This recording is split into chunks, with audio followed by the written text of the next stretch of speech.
பெட்டியில் குறைஞ்சது 15,000 20,000 தேனீக்கள் இருக்கும்.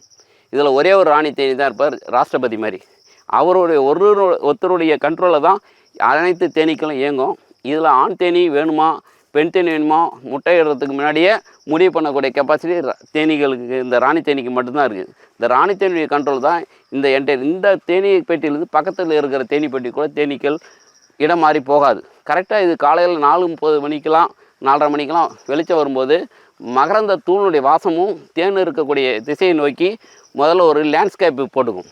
அதனுடைய டயக்ராம் போட்டு தேனீக்கள் கரெக்டாக கூட்டுக்கும் அந்த மலர் இருக்கிற இடத்துக்கும் கரெக்டாக வரும். இந்த பெட்டியிலும் பக்கத்து பெட்டிக்கு போகாது, இடம் மாறியும் போகாது. கரெக்டாக அது வரும். வெளியே போகும்போது எம்டி லோடாக போகும். வரும்போது தேன் லோடோட வரும்போது அது பேலன்ஸ் பண்ணிட்டு வரும்.